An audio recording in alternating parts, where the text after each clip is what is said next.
प्रणाम जी सखी। सभी सखियां पिया जी के पास आती हैं और वाला जी के चरणों को स्पर्श करती हैं।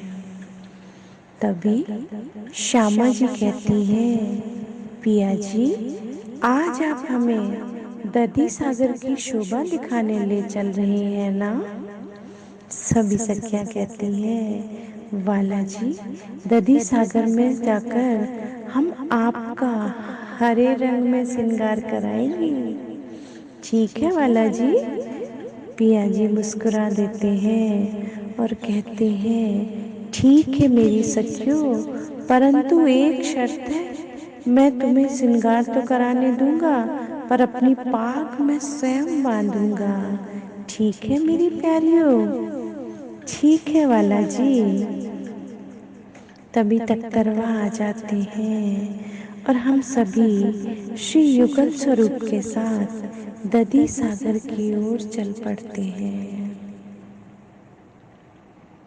परम धाम के नूरी नज़ारों का आनंद लेते हुए हम सभी दधी सागर के हद में पहुंचते हैं। ये क्या सखी, हमारा तख्तरवा तो हरे रंग का हो गया। हमारे वस्त्र आभूषण सभी हरे रंग की शोभा ले रहे हैं। हम सभी वाला जी की ओर देखती हैं और जोर जोर से हंस पड़ती हैं और वाला जी से कहती हैं, ये क्या वाला जी, ये तो आपका हमें श्रृंगार हरे रंग का करना था, लेकिन यहाँ तो आपने ही हम सभी का श्रृंगार हरे रंग में कर दिया। आपकी शोभा निराली है मेरे वाला जी। पिया जी कहते हैं, लो मेरी प्यारी सखियों, हम परम धाम के पश्चिम दिशा में स्थित दधी सागर में आ गए हैं। आप सभी इसकी शीतलता का अनुभव करो। सभी सखियां आपस में कहती हैं, देखो सखियों, यहाँ की संपूर्ण शोभा हरे रंग की आई है। यहाँ के सागर के चारों ओर दिखाई पड़ रही माँ हवेलियों की शोभा हरे रंग की आभा से जगमगा रही है। यहाँ की सारी जोगवाई हरे रंग की है सखी। हमारे तख्तरवा चांदनी चौक में उतरते हैं तो सामने खूब खुशहालियाँ, अनेक पशु पक्षी आ आकर धनी को सेजदा बजा रहे हैं। इस सागर में पिया जी हमें अनेक तरह के सुख देते हैं सखी। तख्तरवा से उतरकर हम सभी वनों की चांदनी पर आ जाते हैं और उनके छज्जों पर बैठते हैं।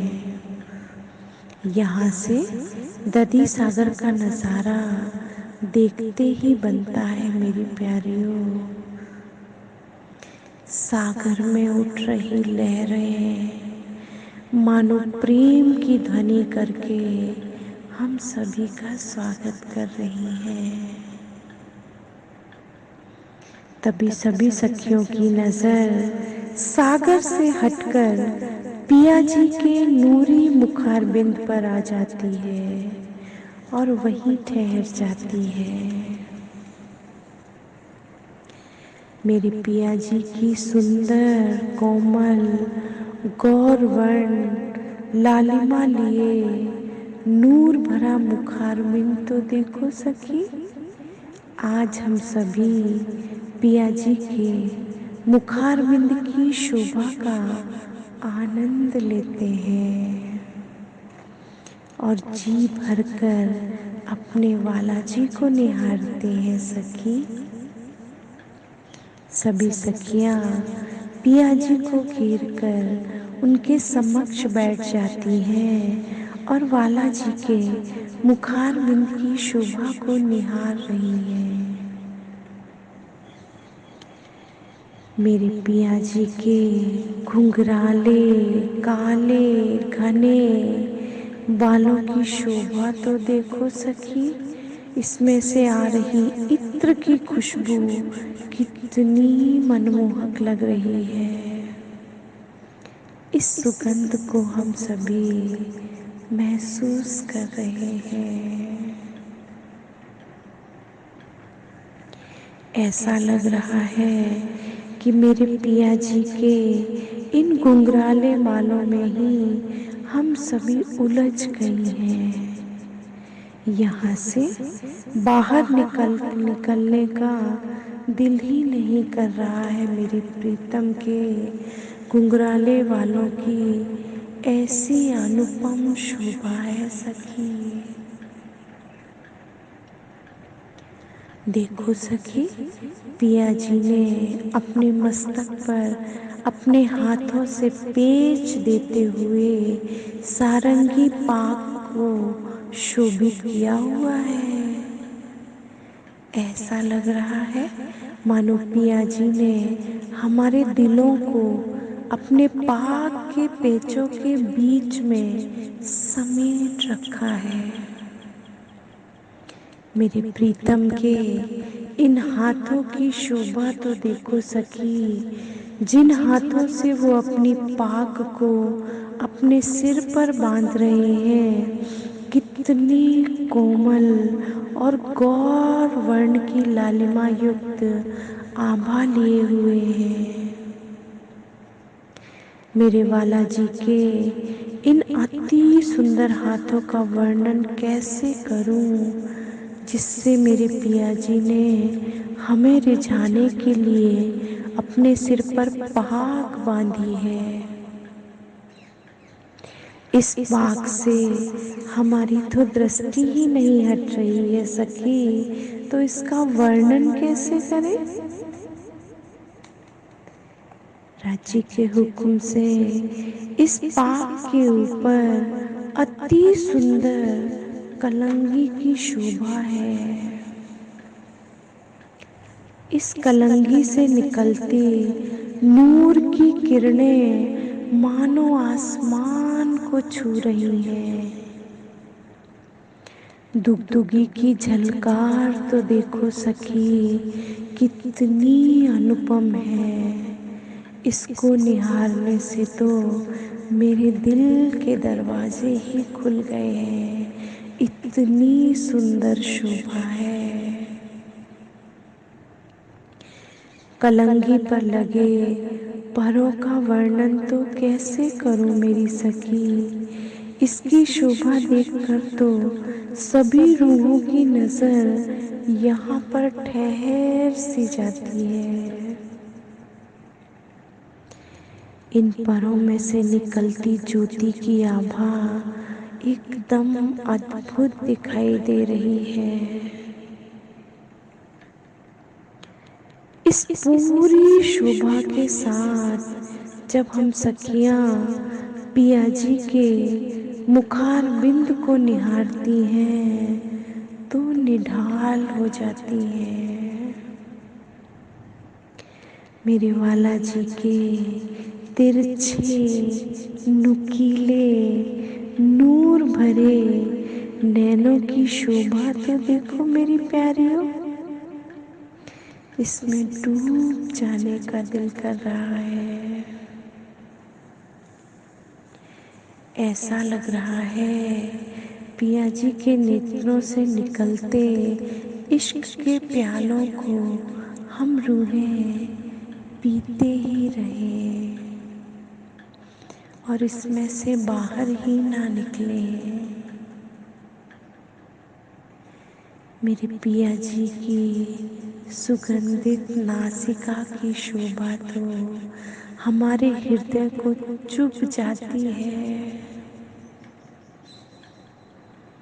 वाला जी के कानों में दृष्टि जाती है तो उसमें लटकते कुंडल और उस कुंडल में लटकते मोती जब झलकार करता है ना सखी, तो उसकी लालिमा पिया जी के गालों पर पड़ती हुई अति सुंदर दिखाई दे रही है। मेरे पिया जी के सुंदर गौर वर्ण लालिमा युक्त गाल और भी अनुपम दिखाई पड़ रहे हैं। मेरे प्रीतम के अधरों की शोभा पर तो ये रूह वारी वारी जाती है।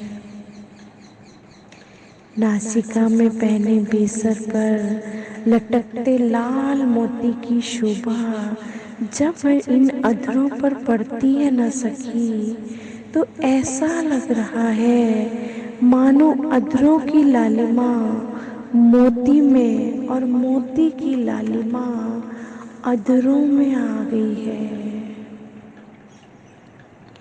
दोनों की शोभा अरस परस दिख रही है जो मन को मोह रही है।